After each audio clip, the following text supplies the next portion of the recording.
The original 1984 film Red Dawn, directed by John Milius, was a product of the cinematic culture and the intensive geopolitical hostilities of the 1980s. A brat pack flick with a Cold War twist, it centers on a Russian and Cuban invasion of the United States. The film follows a group of high school students as they escape from enemy gunfire and flee into the Colorado Rockies. The teen protagonists gradually become freedom fighters, attacking communist invaders and liberating their hometown from Soviet occupation. Personally, I regard it as a 1980s classic, though easily diminished by other films released in the same year, namely Ghostbusters and Terminator. Red Dawn is not without its starch critics, mainly those who share left-wing political beliefs who loathe at the movie's heavy gun violence and its pro-Second Amendment message. To be clear, the film has its faults. Some of the acting is poor and the screenwriting pales in comparison to Milius' other works, most notably Apocalypse Now, though Red Dawn redeems this through its over-the-top action, story, and characters. Nonetheless, Red Dawn has been misrepresented by online critics. Among those is YouTube commentator Renegade Cut, who did a 15-minute rant accusing Red Dawn of being extreme right-wing propaganda that ingrains viewers with warhawk and nationalist beliefs. Not only is his analysis perverts Milius' work, but outright asserts that Red Dawn should be universally condemned. This video serves to refute his false and misinformed analysis of Red Dawn, as my research and evaluation disproves all of his assertions of the film.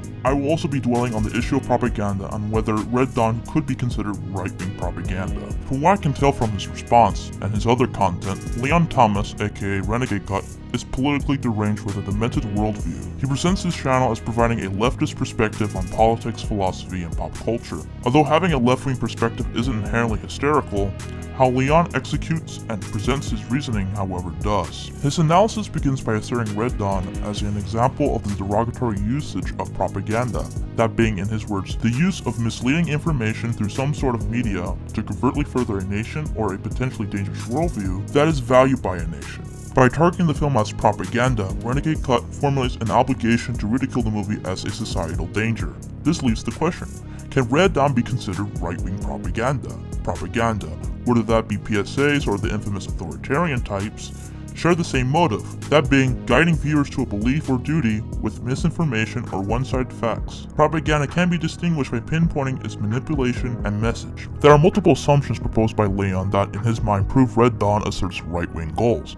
One being nationalism. He first states that the beginning text reinforces a nationalist contention against globalism. To summarize, the introduction reads that the Soviet Union, along with the Eastern Bloc, has been facing famine and political instability. The Soviets invade Poland as Cuba and Nicaragua increase their army to 500,000. Central America is taken over by communism. NATO is then dissolved, leaving the United States to defend itself alone.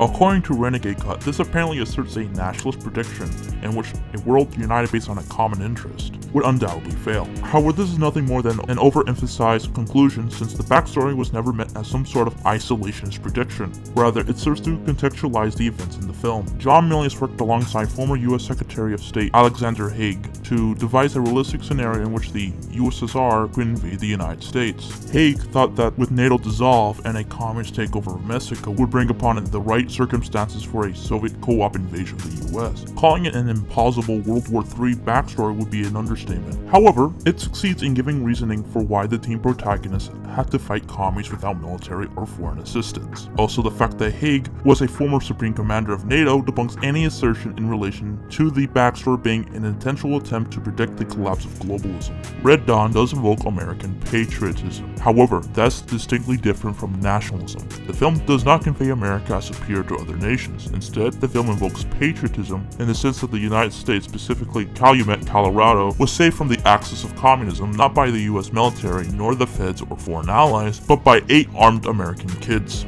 Speaking of communism, Leon detests the Orwellian depiction of the occupying Russians, comparing it to the villainous portrayal of Germans in World War II era propaganda posters. Indeed, communists are the antagonists in the film, and at first glance one could perceive Red Dawn as Cold War propaganda. However, with a closer examination of the film, this notion holds no weight for several reasons. First off, the film doesn't delve on the issue of capitalism versus socialism. Secondly, despite there being moments that depict Soviet brutality towards American civilians, unlike the Nazis depicted in old American propaganda, there are numerous scenes in which Russians and Cubans are humanized. For instance, in this scene, Jed, one of the main protagonists, is burdened to execute Daryl for committing treason, along with a captured Russian soldier. This is what the Russians said to Daryl before they were executed. Say it to you, Alfred. So I'm not die alone.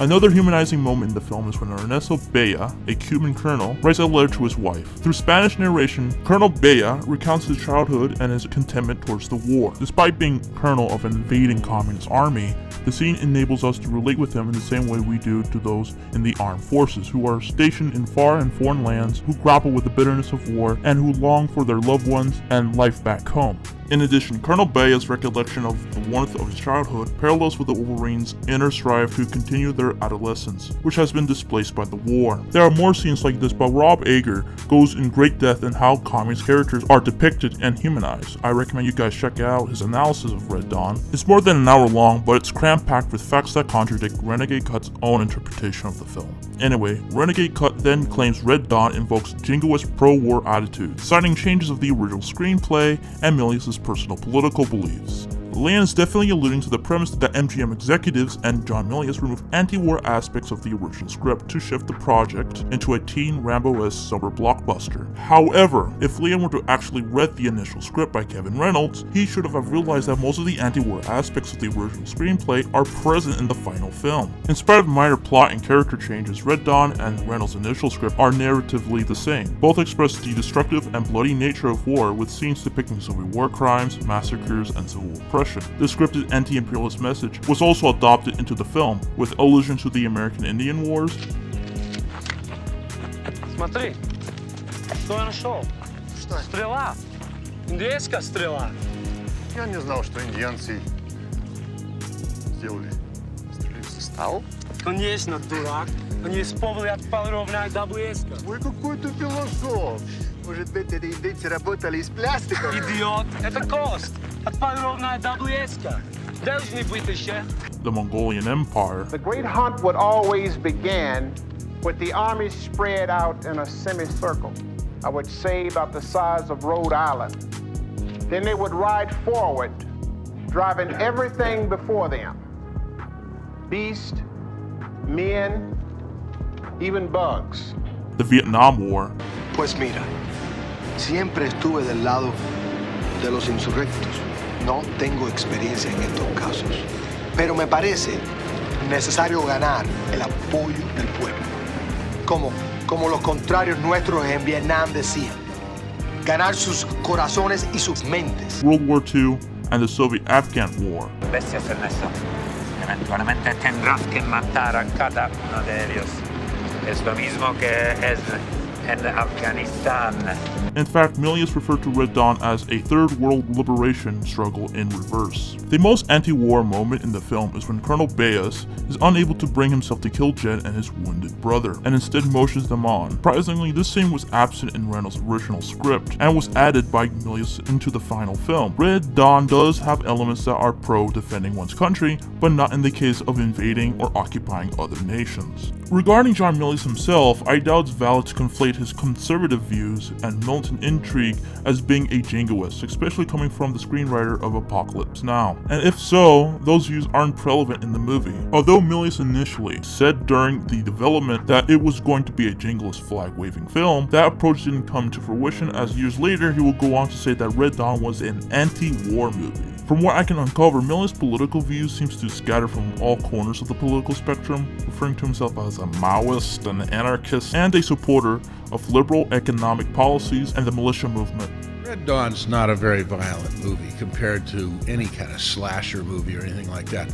It's just the rating board had it out for me, and they looked at me as this, fanatic right-winger, member of the NRA, a potential threat to Western civilization, and so they wanted anything I did, and here was this movie that was clearly anti-communist, anti-Russian, which is strange because I am a communist, and there's a side of me that's a Maoist. Get me talking about CEOs and, private equity and stuff like that. I want show trials, executions.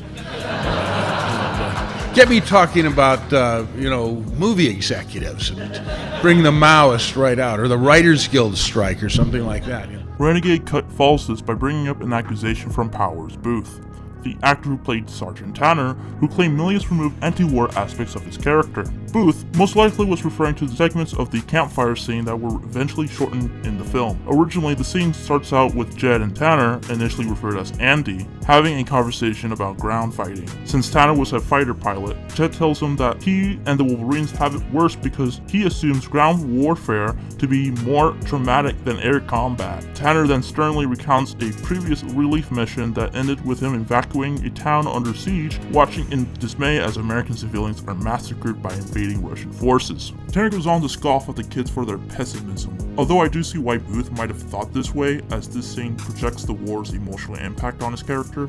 However, it is clear why it was revised, as Milius might have wanted to keep the story strictly centered on the dynamic of the teenage protagonist, and there were enough sequences depicting the savagery of the conflict and its part in the evolution of the young heroes. Despite this, Tanner's anti-war characteristics are still shown, as in one scene he is asked what started the conflict, responding with, "What started it?" I don't know, two toughest kids on the block, I guess. Sooner or later, they're gonna fight. That's simple. Maybe somebody just forgot what it was like. In addition, this moment seems to lambaste jingoism for commencing the Soviet aggression that cost the lives of innocent people, including some of the kids' family members and the majority of the main characters, further refuting the narrative that Red Dawn condones aggressive foreign policy. Renegade Cut then uses the SJW talking point that Red Dawn reinforces the rationalization of violence, suggesting the execution of Daryl was framed as something necessary and justified. Leon Thompson argues that fans of Red Dawn defend his execution in the stance that Daryl committed treason, and refer to them as defenders of propaganda. I myself and others admirers of the film had never felt that Daryl's execution was justified in any way. Furthermore, the only way Leon could conceive this narrative if he purposely ignored that Daryl did not purposely snitch to the Russians, as he was turned in by his father and was tortured into confession. Ignored that Matt, one of the Wolverines, pleads to Jed not to kill Daryl. This isn't happening, Jed. Let him go. Shut up, Danny! He was one of us. Shut up! He told them where we were. He did. Now get your rifles. No. What did you say? I said no. We're not doing it. Ignore that Jed failed to even push himself to shoot Daryl, leading to Robert, the most hard-hardened of the bunch, to finish the job. Ignored the horrific soundtrack played after Daryl's death, conveying what happened as unethical.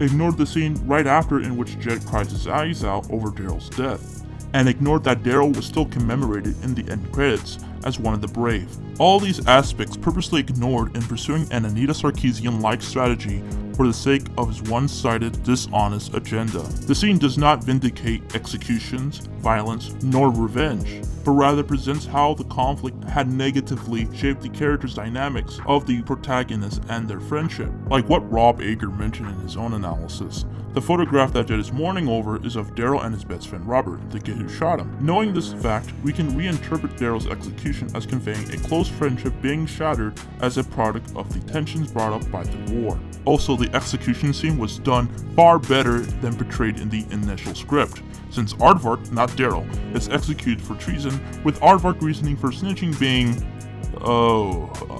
this does not make Kevin Reynolds look good.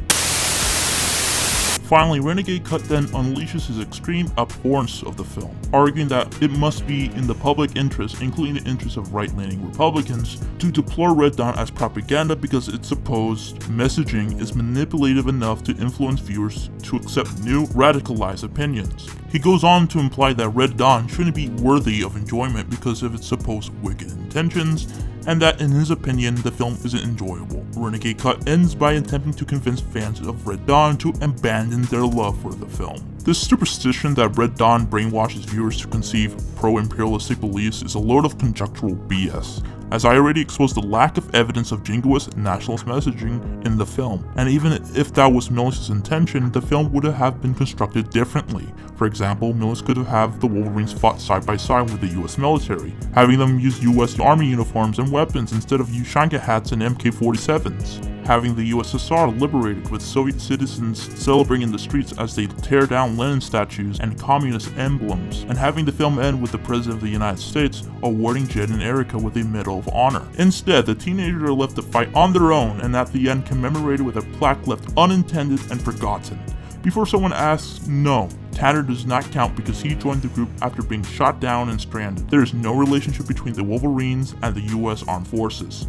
For Leon Thomas to have the gall to pressure fans to denounce any appreciation for Red Dawn, as if not doing so makes them apologists for propaganda, is outright sociopathic. He should be encouraging followers to watch the film themselves and to formulate their own opinion. By the way, Red Dawn is on Netflix, you guys should check it out. There are arguments he made that I can go over, such as Jed and Daryl somehow representing the right-wing objection to intellectualism over traditionalism, and that the film projects toxic masculinity through moments in which the boys are admonished for crying, despite later scenes of Jed and other characters weeping and sobbing. But that would require lengthening this video longer than it needs to be. And for those who expected a more in-depth video on Red Dawn, I would once again recommend taking a look at Rob's extensive analysis of the film. I will end my response by answering the question on whether Red Dawn is right-wing propaganda. The only right-wing message the movie offers is of gun rights and the Second Amendment. So does this make Red Dawn NRA propaganda? Not at all, as it relates to John Milius' personal political beliefs. Although Milius was a fellow member of the National Rifle Association, the lobby group in question had no contribution in making or furnishing the film project. If one were to have a loose definition of propaganda that includes media publicizing a personal viewpoint, then one must conceive that all movies, especially those with political or philosophical themes, are propaganda. Even with the absence of such themes, films in itself is a manipulative medium. As Alfred Hitchcock once said regarding cinema, creation is based on the exact science of audience reactions. Movies thoroughly influence the human brain by imitating the conscious structure in the process known as neo-cinema. This is usually done through cinematic elements meant to manipulate emotions, such as jump scares and dark lighting in horror flicks, quick cuts and fast pacing in thrillers, etc. Renegade Cut might as well acknowledge his own hypocrisy, as he himself admonishes films that fit his description of propaganda but with the intent to further extremist left-wing goals. An example of this would be his admiration of John Carpenter's They Live, a film that follows a blue-collar working drifter who joins a radical revolutionary terrorist organization that resembles the likes of the Weather Underground. In addition, the antagonists are rich aristocrats, depicted as aliens who brainwash and enslave human beings for the sake of exploiting Earth's resources. Of course, I do not conceive They Live as Marxist propaganda for the same reasons I do for Red Dawn. But if Leon wants to slander films and their fans, I could play the same exact game against him. And I'm just getting started, as his channel is loaded with content that are equally cringeworthy.